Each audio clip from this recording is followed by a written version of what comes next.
right.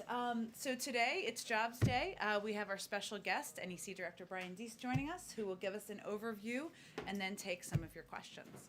With that, I'll turn over to Brian. Well, I was going to say it's a sign of the progress that we're making that the last time that I came here, the briefing room was significantly less full than it is right now. So we are making progress across the board in all ways, except I guess now you guys are significantly more squished. So yeah, happy to spend a couple of minutes with you guys to just provide a little bit more context. You all heard the president discussing the employment report that we got today, so I just wanted to provide a little bit of additional context on how we are looking at that data in the context of what we've seen over the course of the last couple of weeks and the last week in particular. So obviously a strong and encouraging jobs report today, 850,000 jobs created last month. That takes us to more than 3 million jobs created since the president took office. Under the hood on that, I just want to raise a couple of issues. First is, in addition to a strong job story today, we saw a strong story about wages. Wages for workers. Average hourly earnings were up 3.6% over the year. And if you take out the pandemic, some of the movements in the pandemic, we've seen the largest 3-month increase in wages on record. Records go back to 2006. And so I think what we're seeing here is a labor market where as employers are increasingly looking for employment and jobs are plentiful, they are paying higher wages and people are taking jobs at a faster clip. Good news on both fronts.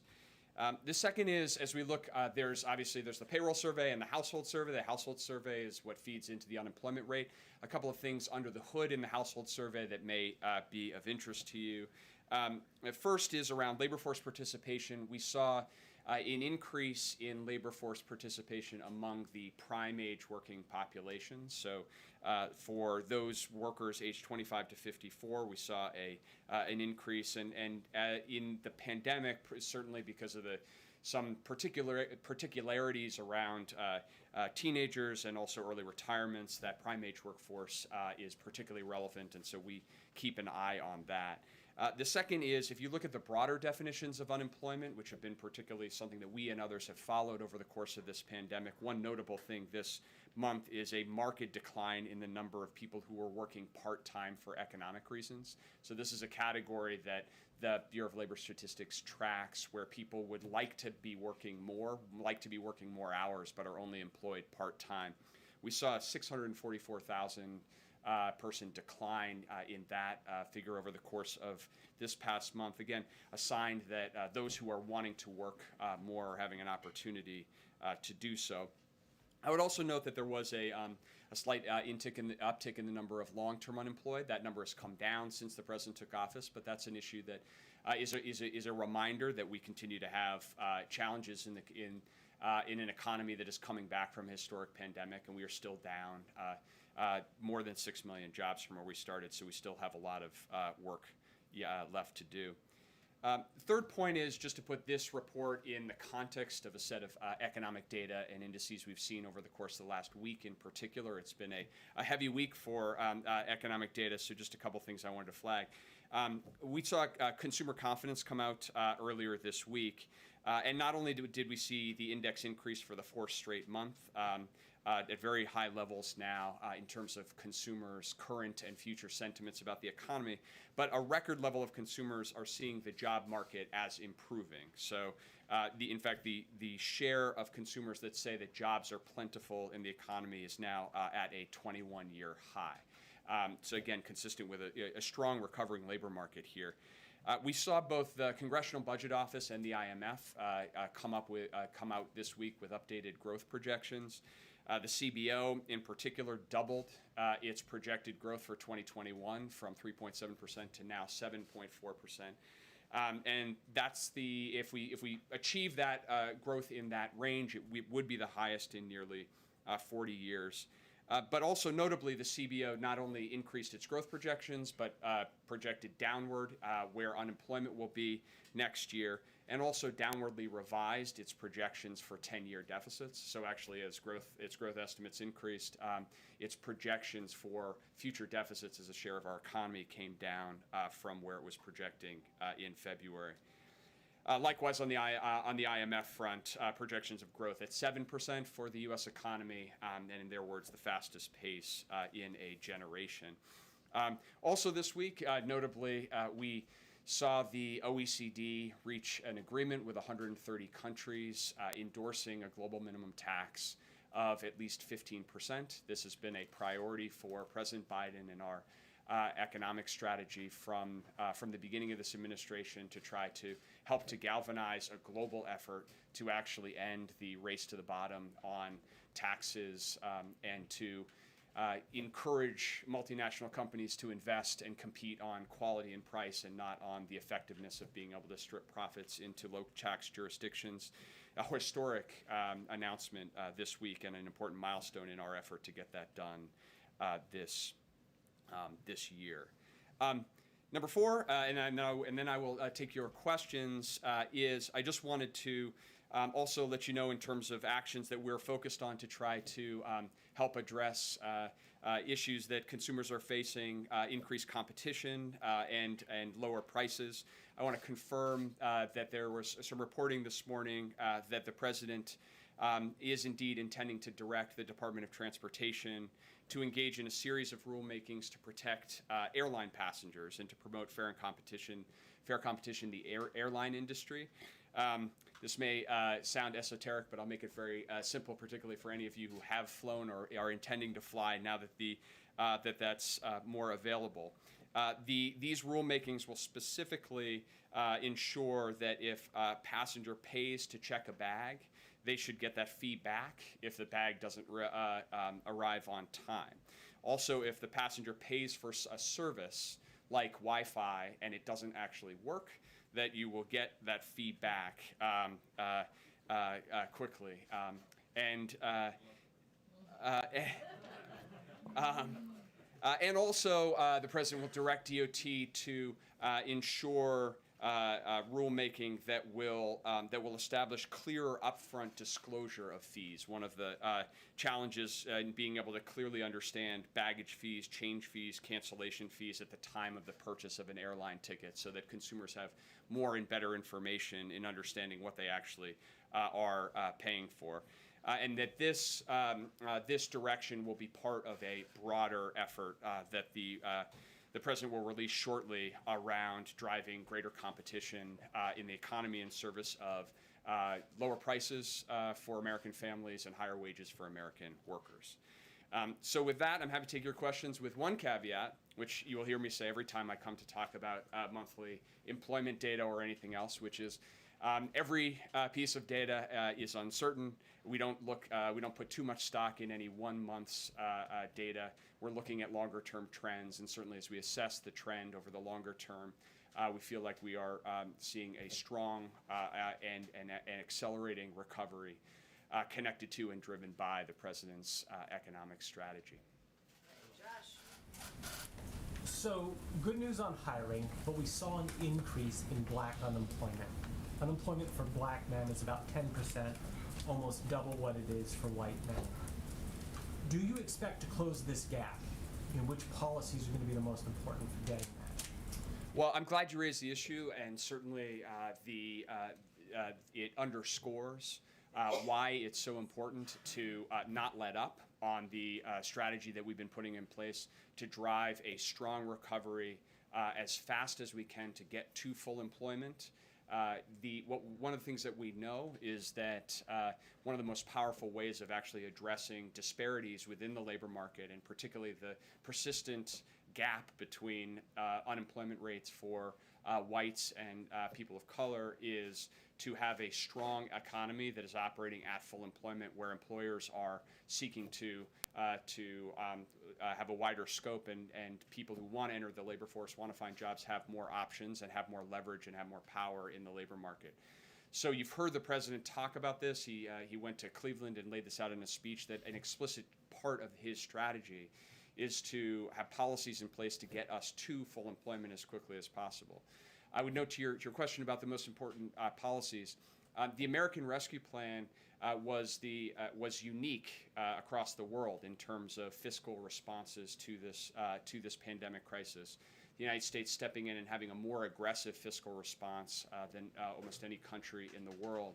And what you've seen as a result is that most independent projections pulled forward by a year or more their projection of when we will get to that full employment. But as we assess what it means to get to a full employment economy, we believe it's critical to look at that from an inclusive perspective and not just look at the headline unemployment rate and recognize that these persistent barriers that have driven those divergences in employment outcomes need to be at the center of what we're trying to address and part of what we want this economic recovery to achieve.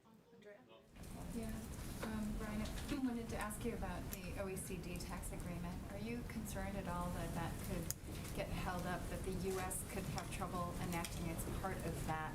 And also, there were several countries that are in the European Union that didn't sign on. Is that going to be a stumbling block to actually make it happen? So we see the announcement today, or this week, as both a historic milestone and really important momentum to actually achieving both of the elements that you said. Momentum to enact a corporate tax reform in the United States that would not only help to improve U.S. competitiveness by making it more attractive to invest here in the United States rather than invest in shifting production and profits to low tax jurisdictions, but also raise revenue that we could invest in productivity enhancing measures like investing in universal preschool. Along the lines the president has laid out, and in fact, one of the principal arguments against the kind of tax reform that the president has laid out is, well, if the United States acts, what happens if the rest of the world doesn't come along? Well, with this OECD announcement, we're actually demonstrating that the world is prepared to do that, and obviously connects to a set of constructive conversations we're having with leadership and the relevant committees in Congress right now about moving forward the president's corporate tax reform. And this is a process. To your question about the remaining countries, this is a process. We saw at the G7, there were questions, would the G7 come along and endorse this framework? And of course they did. Now we have the 130 countries endorsing this framework, and we're going to keep working at it. We're not there. This is a milestone in the process, but a real strong signal of momentum toward the ultimate goal. Hey, Brian, Brian, I wonder if you could address that competition initiative that you mentioned. Give us a little bit more flavor of what's coming on that. And then secondly, I wonder if you could address that the chip shortage is still hurting. Ford, for example, is down 27% in June.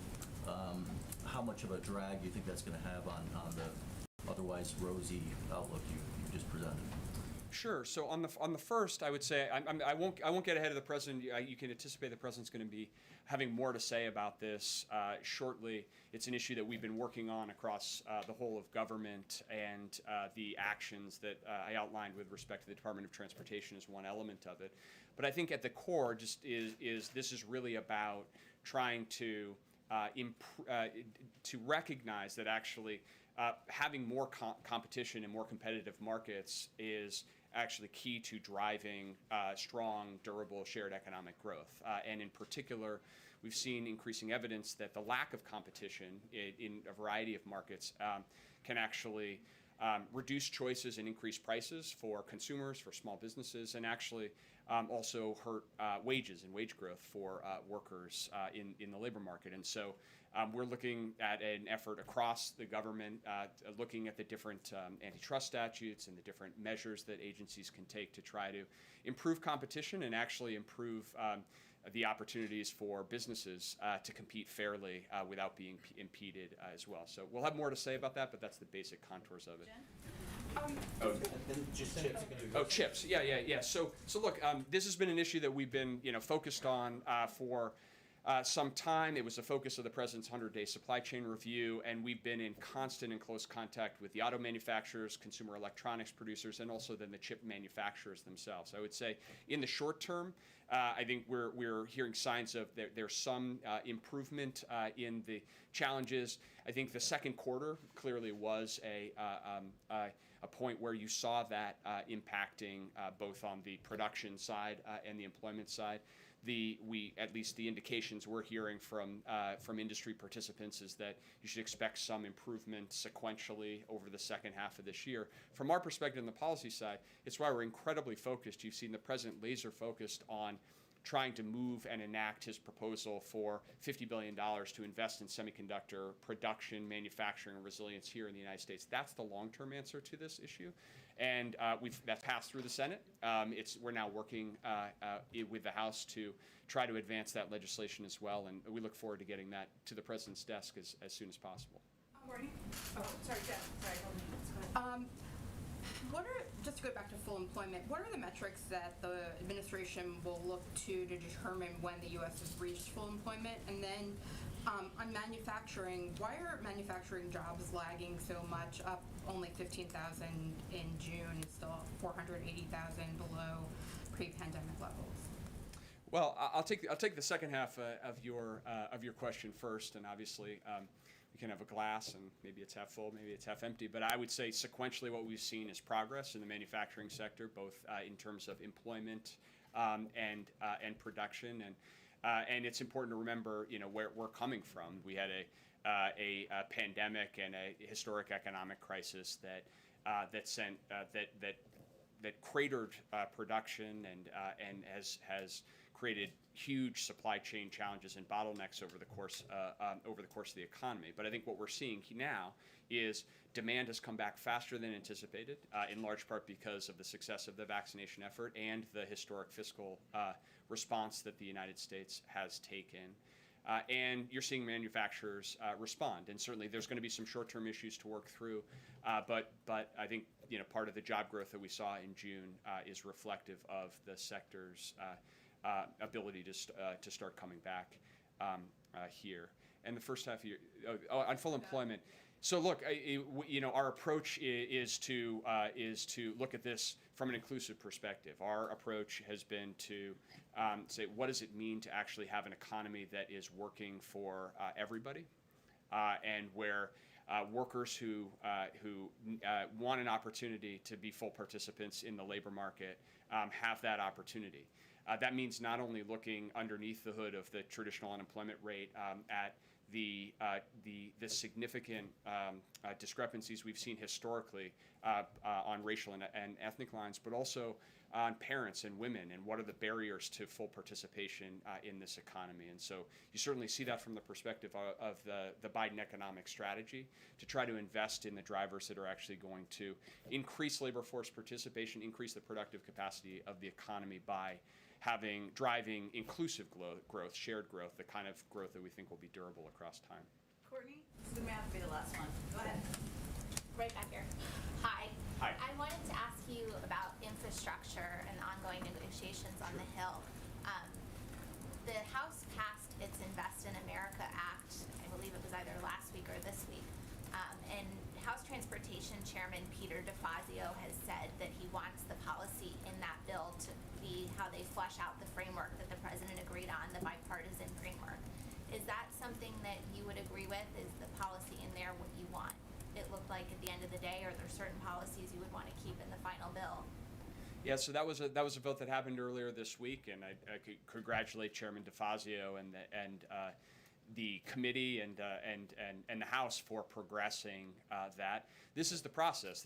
You're seeing the legislative process work. You saw the Senate committee pass a surface transportation reauthorization unanimously out of committee with Chairman Carper, Ranking Member Capito there, and now you've seen a transportation reauthorization pass out of the House as well. And as we've said for some time, the expectation is that the legislative process will now work the way that it has, and as part of the bipartisan infrastructure framework, moving from a framework agreement to piece of legislation. As the president has said, the committee chairmen are going to be part of that process. that process is happening in the Senate right now, but obviously working between the Senate and the House is a key element of this. So I think it's an important milestone, and Chairman DeFazio has shown extraordinary leadership on this issue, and we're going to keep working on it. This is the legislative process in real time, working its will. Thank you, Brian, so much for joining us. He'll be back. Thank you all. Thank you. Okay, sorry, go ahead. All right, just two quick items for all of you at the top. As we shared from the podium a few weeks ago, the White House recently established the Supply Chain Disruptions Task Force, co-chaired by the Secretaries of Commerce, Transportation, and Agriculture, to bring a whole-of-government approach to addressing the near-term supply chain bottlenecks and supply constraints. The task force has been actively engaging with a broad set of stakeholders to diagnose problems and identify solutions. And we want to share a few examples of recent engagements, given this is of great interest. Alex asked about it just a few minutes ago, or a version of it. On home building, Secretary Raimondo and senior commerce officials have been meeting with timber and logging companies, sawmill operators, retailers, appliance makers, and home builders from across the nation, and will meet in the coming days with affordable housing and labor leaders to ensure the challenges in the home building supply chain are thoroughly understood from every angle to address bottlenecks in the sector.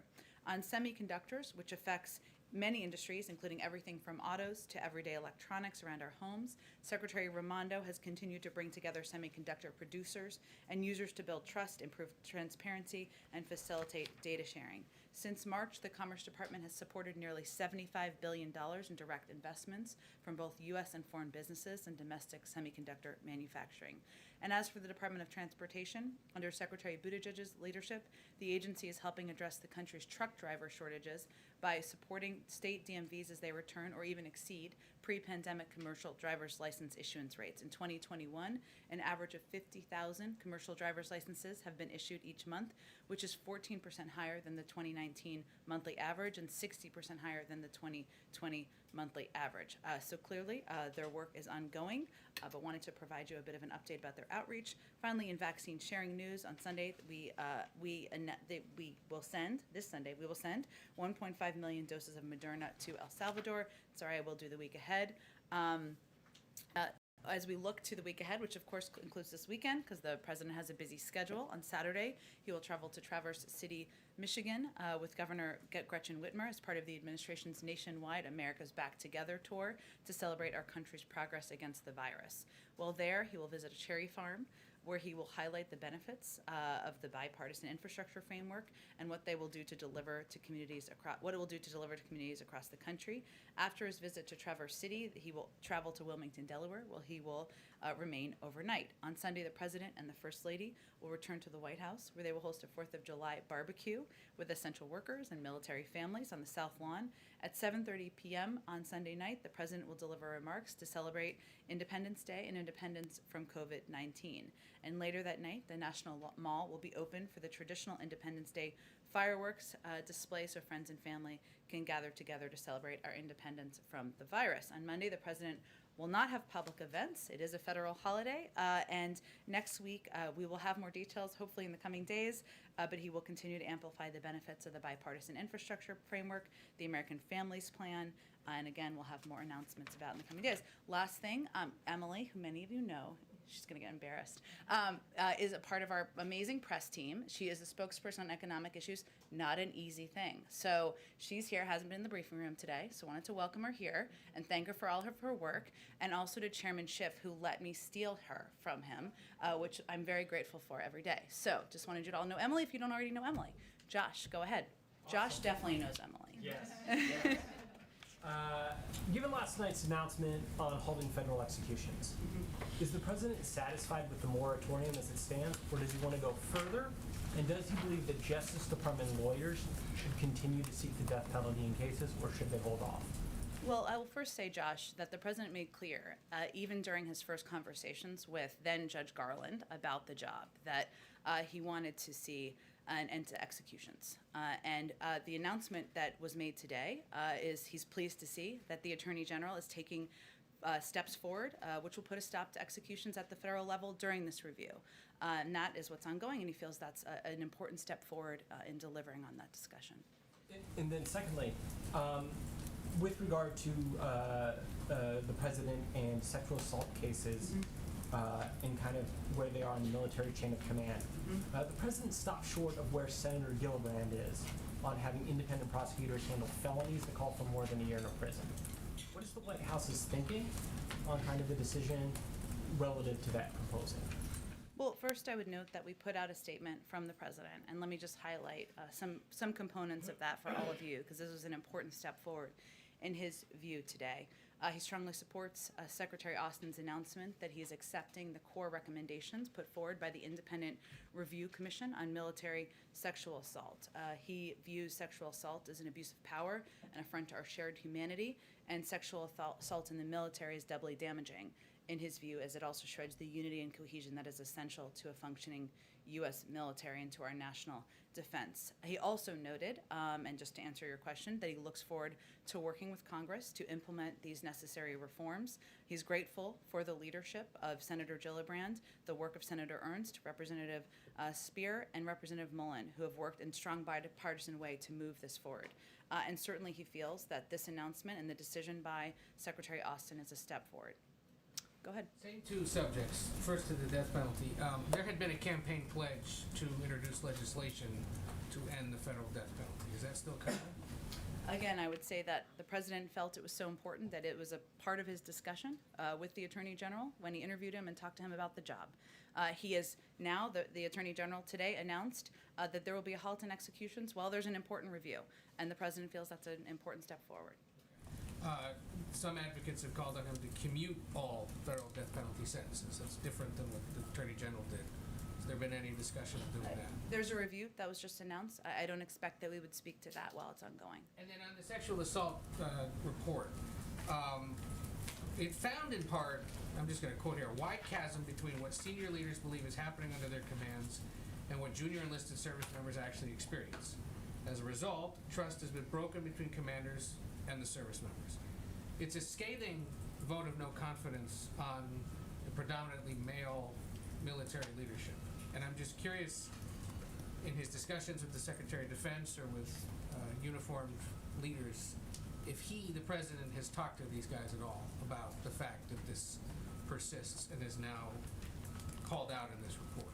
Well, he's certainly spoken with Secretary Austin about it. He's spoken publicly about his concern about what he's seen and the reports of sexual assault in the military that were happening, of course, long before he became president.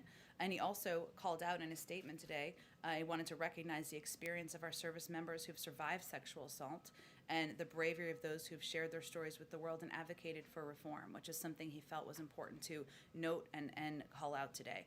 I would also note that Secretary Austin, in coming out and accepting these core recommendations, is taking an action step to change and hopefully change the course of what we've seen over the last several years, something the president certainly applauds and supports. But it's going to take until at least 2023 to get much of this implemented. And we've got a bill in the Senate that has 60 votes at least. It's bipartisan.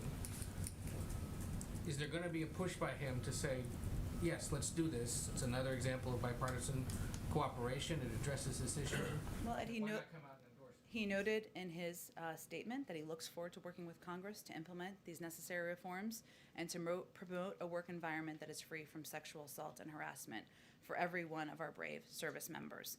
And yes, it is also the military, the leadership in the military, Secretary Austin, someone the president nominated and works with on a daily basis, who accepted these recommendations, and they need to be implemented. That will take some time, but that's a forward step that was taken by our own military. Go ahead. First, some housekeeping, if I can quickly, that we saw all the debris when we arrived here at the White House earlier today. The President and First Lady were back at the White House when the tornado warning was in effect yesterday. Where did the President and First Lady shelter during the tornado warning? That's a great question. I don't know if they were back from their trip yet, or if they were arriving shortly back from their trip. They were here at the White House. I don't have any more details on whether they were moved. Would you follow up for us possibly? I'm Let us know happy if they had to. to go Sure. elsewhere on that. Let me ask you, as we head into July 4th very quickly, obviously the White House has said repeatedly that shots are safe, they're effective, they're available, but obviously many states with the lowest vaccination rates are governed by Republicans right now. What risk does the White House believe those pockets of non-compliance might pose to other Americans, to the rest of the country right now? Well, I think the guidance from medical experts is very clear. If you're vaccinated, you're safe.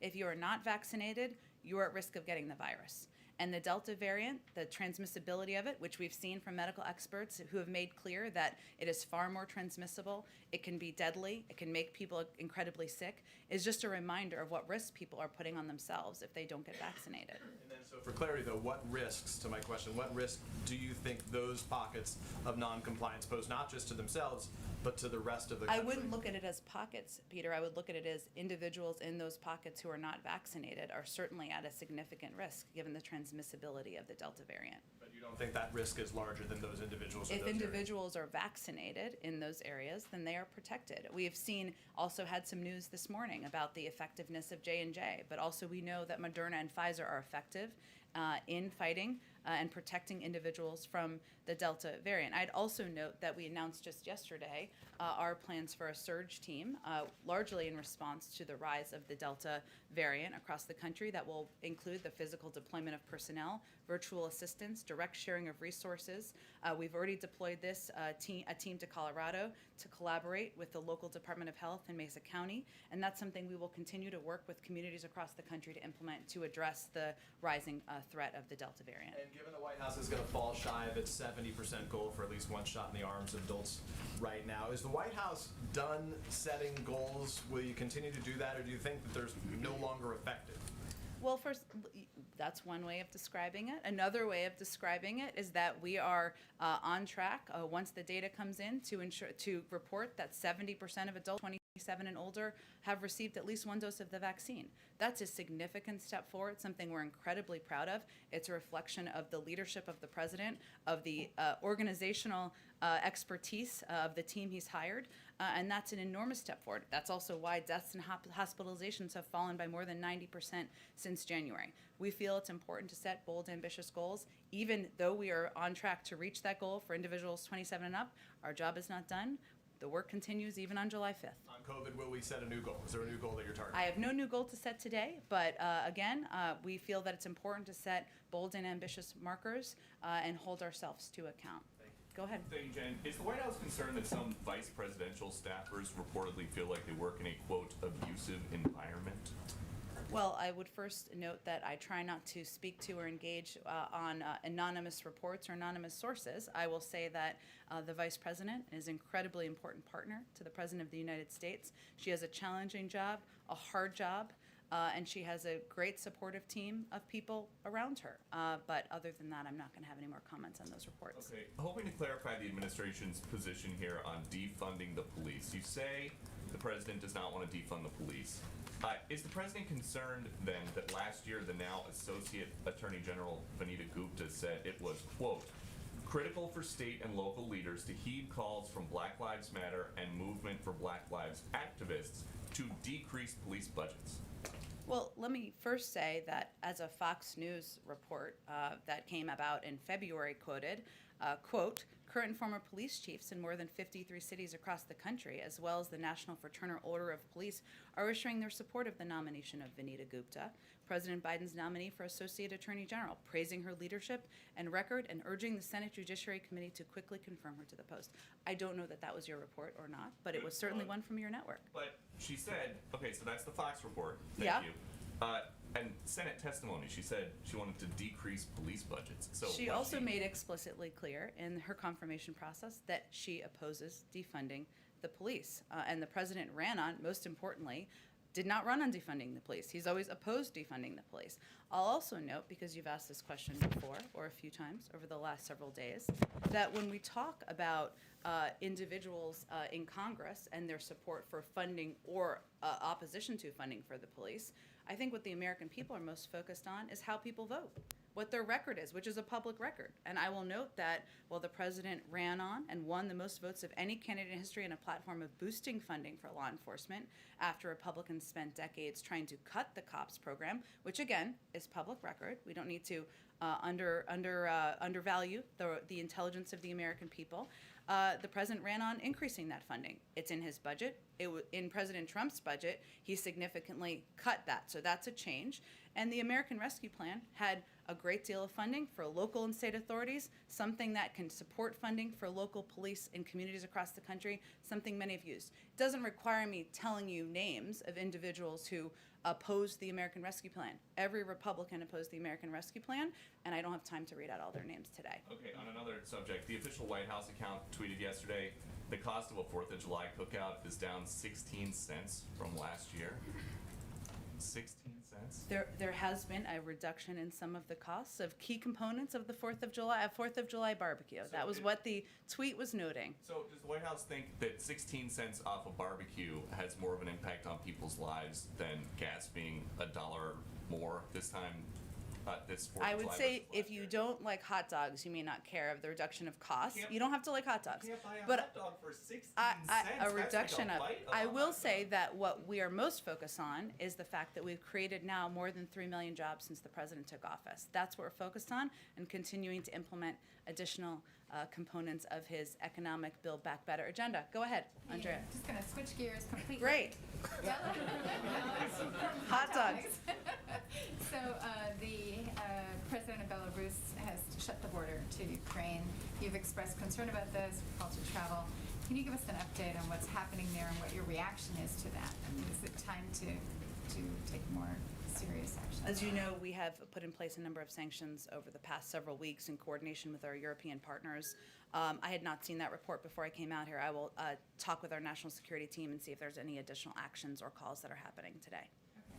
And then on the international front, these OECD talks are now going to be heading into the G20 meeting that's coming up. The Treasury Secretary will be going.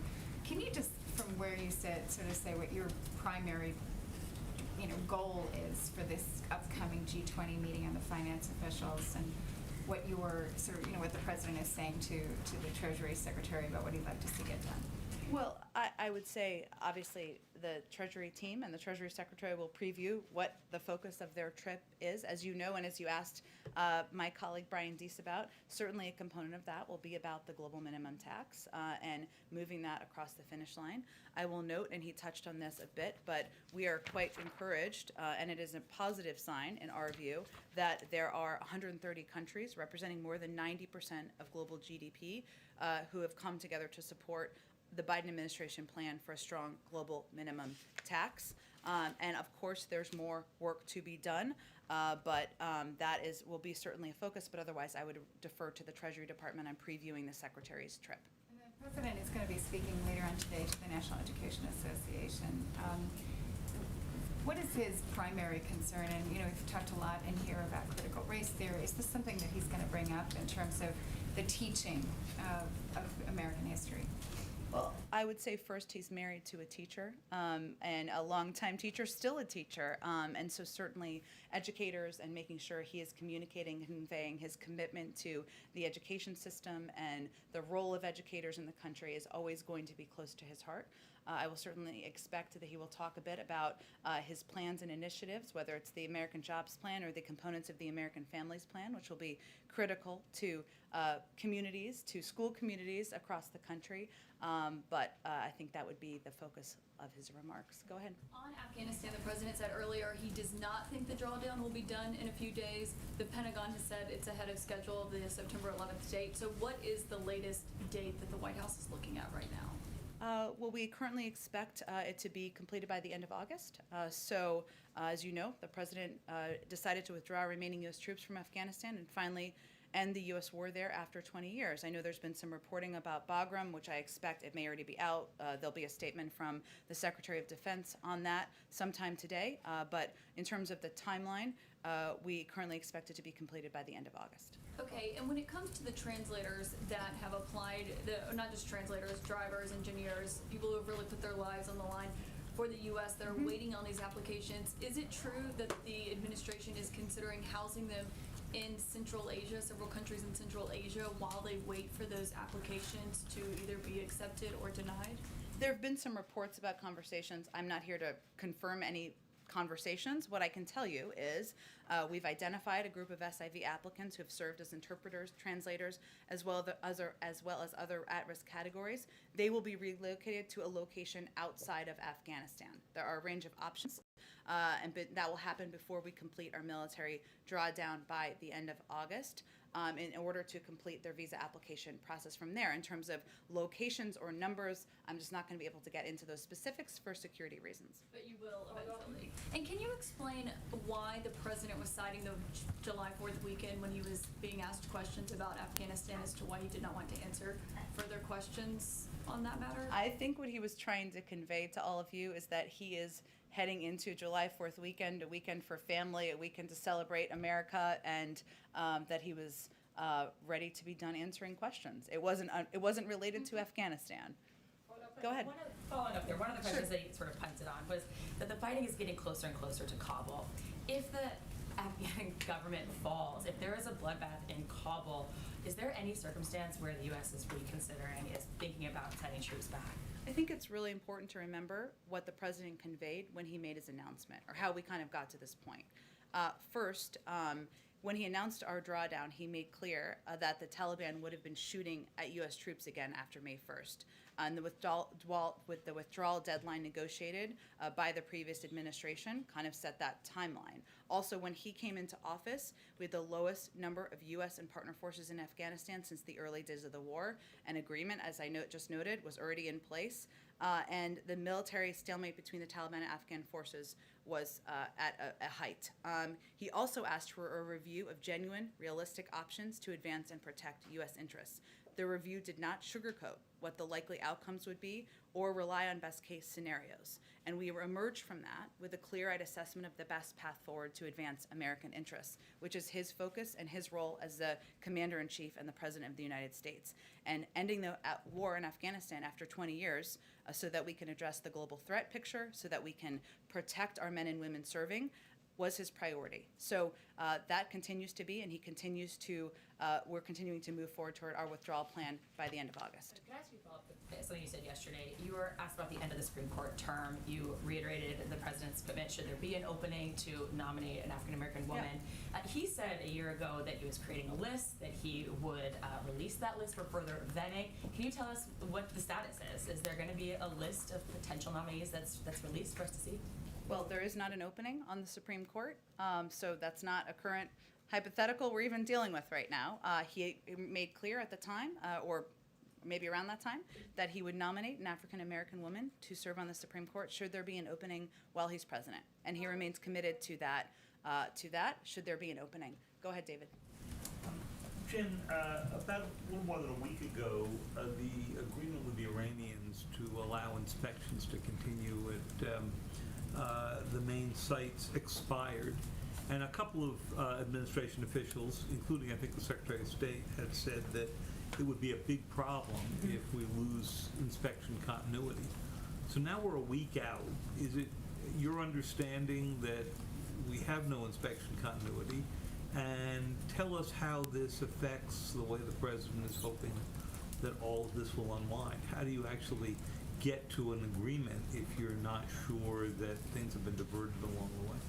Well, I think we certainly expect there could be challenges on the road to getting an agreement, and we've lived through a version of this before, as have you. I will say that, consistent with what the Secretary of State said, we believe Iran must comply with the IAEA's inspectors, and it must comply with its obligations under its safeguards agreements with the IAEA. We're working with allies and partners to reinforce broad support for the IAEA and the Director General as he and his team carry out their important work. And certainly our message has been from the beginning, but I will reiterate that one of the reasons to move forward and to continue to pursue a diplomatic agreement, to re-engage with our partners, P5+1 partners, and the Iranians, even indirectly, is because we want to have that reliable access and understand and have visibility into what the Iranians are up to and how close they are to acquiring a nuclear weapon. Obviously, we've just concluded the 6th round of talks. Everyone's back at their capitals. I don't have anything to preview for you in terms of a next round, but that certainly is our hope in terms of a next step. Just following on the question you got before on Afghanistan, when I asked the president during that previous event on the economy about Kabul, he said, we've worked out an over-the-horizon capacity that we can be value-added, but the Afghans are going to have to do it themselves with the Air Force they have.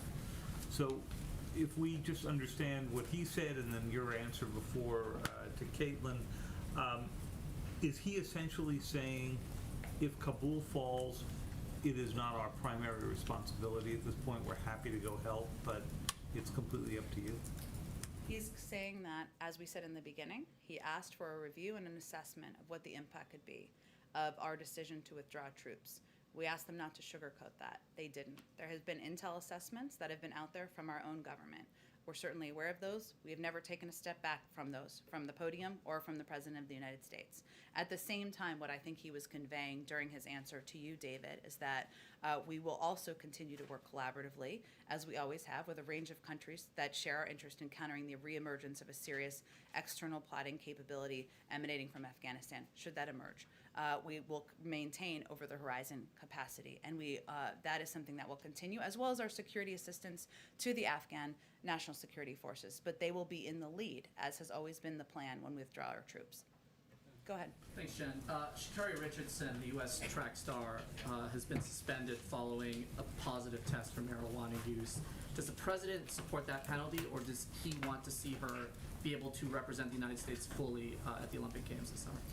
I would say first that this was an independent decision made by the U.S. Anti-Doping Agency and not a decision that would be made by the U.S. government, as is appropriate. And we will certainly leave them the space and room to make their decisions about anti-doping policies that need to be implemented. I will also note that Sha'Carri Richardson is an inspiring young woman who has gone through a lot personally, and I think and she also happens to be one of the fastest women in the world, and that's an important part of this story as well. So this is an independent decision by the U.S. Anti-Doping Agency, but I also felt it was important to note who she is and her history. Hey, can I ask a follow-up on Afghanistan? When it comes to the vulnerable Afghan employees we're talking about that could be moved to other countries, what assurances does the administration have to them that they can be moved safely, that these visa applicants can be moved safely? I mean, isn't there a target now on their backs now that the Taliban knows that they're potentially going to be moved? Well, Sean, I think one of the reasons that I'm not going to get into security details about what third country they might go to and how many is exactly for that reason. But certainly our timeline is to relocate these individuals to a location outside of Afghanistan before we complete our military drawdown. I'd also note that we will continue even after we have our military drawdown with a presence in Kabul, a diplomatic presence as well on the ground there. But certainly that's the goal of our timeline and the reason I'm not getting into more specific details. Go ahead, Asma. Two quick questions on voting rights. One is actually a logistical question. Sure. He said yesterday that he intends to kind of tour around and go and speak on this issue. Will he give remarks next week? Can we get any guidance on where he might go? Sure.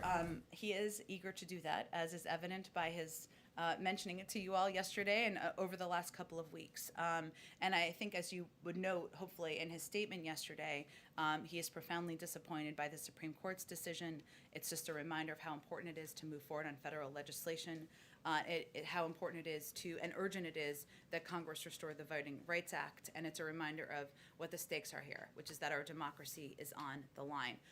We, as I noted in the beginning, we are still working out and finalizing details for next week, so I just don't have anything to preview in terms of travel or the focus of his travel at this point in time. Another related question, which was actually on the remarks he gave yesterday about the Arizona voting decision. I just wanted to clarify something, so I'm going to quote. He said, "It is mildly positive in the sense that there's a remedy available based on the particular voting decision." And candid, I was just confused what he was talking about with mildly positive. I'd have to look more closely at the specific statement. I think that the president views this issue broadly as one where we need to continue to use every lever at our disposal, whether that is actions taken by the Department of Justice that the Attorney General has already announced some of in the last few weeks, or it is efforts that we have underway, led by our Vice President, to engage with civil rights groups, state legislators, and the American people to push back on anti-voter laws at the state level. But that's broadly what his view is, and I think what he was trying to project in this statement. Go ahead, Jen. OPEC Plus has been stuck in talks around raising oil production to ease prices. Is the White House concerned about high oil prices, and has the president or anybody in the administration been in touch with allies who are involved in OPEC to talk about this? And then, somewhat relatedly, on gas prices being high in the U.S. At peak travel time, probably even more so because of kind of the pandemic getting better.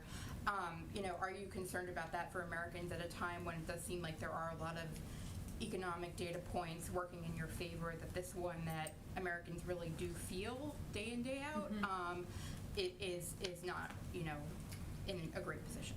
Sure. Well, generally first say that there are, of course, we have seen an increase in the price of oil, as anyone has seen, as they've seen, as who watches data. It will be, of course, a topic of discussion, as you noted, when OPEC meets over the coming days. I'm not in a position to speak to those conversations from here.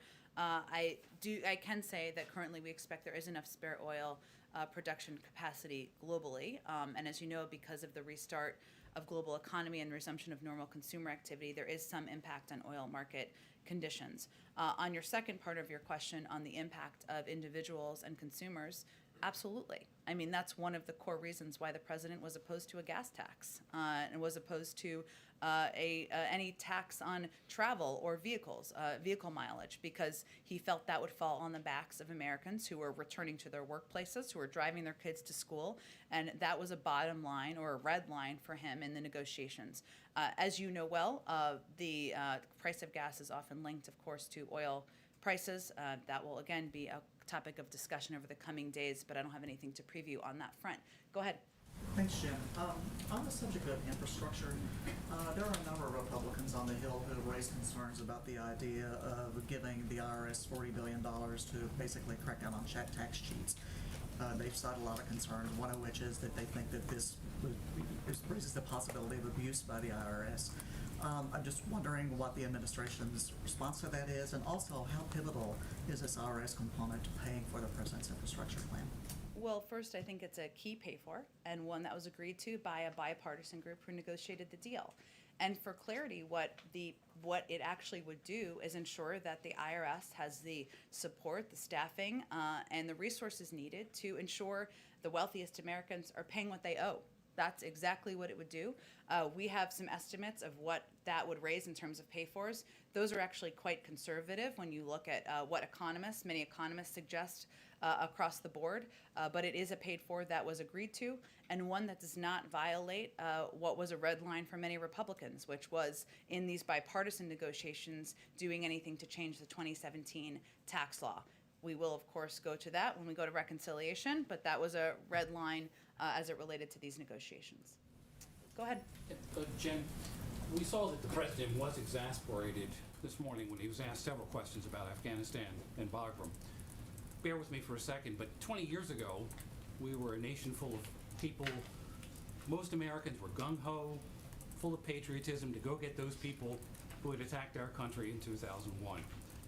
20 years on now, we seem to be average Americans are just shrugging their shoulders at the fate of Afghanistan. They may have Afghanistan fatigue. Does the president feel that way? Does he have Afghanistan fatigue? And does he sense that in the American people? First, I would say that the president has long felt, as many Americans have, and many leaders have, that the war in Afghanistan was not one that could be won militarily. That's why we have supported diplomatic negotiations and discussions, and we will continue to be engaged in those moving forward. And again, we'll continue to have a diplomatic presence on the ground, even after we bring our men and women home. As Commander-in-Chief, you have to make decisions about how to protect the men and women serving. When the May 1st deadline was set, that provided us a timeline in which the president had to make a decision about bringing our men and women home or beginning that process so that they did not risk greater threats on the ground. He went through an entire review and assessment by his national security team to jump to that conclusion. And I will also reiterate that we will continue to provide security assistance, humanitarian assistance, and be partners to the government of Afghanistan in the months ahead, as is evident by the fact that he hosted leaders here just last Friday. Fatigue. Does he feel that way, do you think?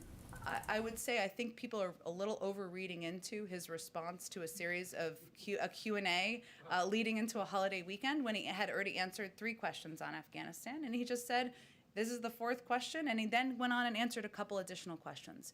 The president could not be more proud of the men and women serving who have served over the last 20 years, and he is going to use every opportunity he can to thank them for their service, thank the families of those fallen service members who served proudly and bravely in Afghanistan. But this was a decision he made because he felt it was in the best interest of our national security in the United States. Thanks, Go ahead. Jen. Oh, okay. I think you guys have to gather. Okay, go ahead. You have the last one. All right, thank you, Jen. You mentioned that a COVID-19 surge team was heading to Colorado. Do you have an update on when one could be arriving in the state of Missouri? And could you speak to the broader concern that the administration might have about the Midwest as a region? And then I do have one other question after that. Sure. Let me see if I have. I think I have. Oh, we are also working with closely with the Missouri Health Department in identifying needs there, and we're prepared to mobilize a team to Missouri where the focus is on vaccine confidence efforts, epidemiology, surveillance, and sequencing support related to the Delta variant.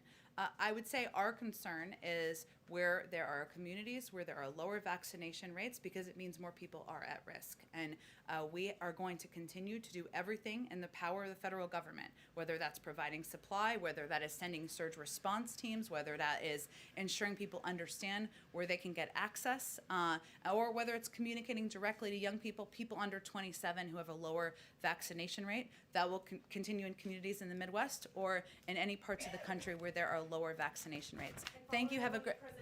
And following up on the president's visit yesterday to Surfside, once that investigation is complete and we know more about what caused the collapse, is there legislation potentially, would their White House be supportive of federal legislation that would address issues like building standards and condo association oversight and building recertification? Let's see what the investigation concludes, and then we can have a discussion about the next steps. Thanks so much, everyone.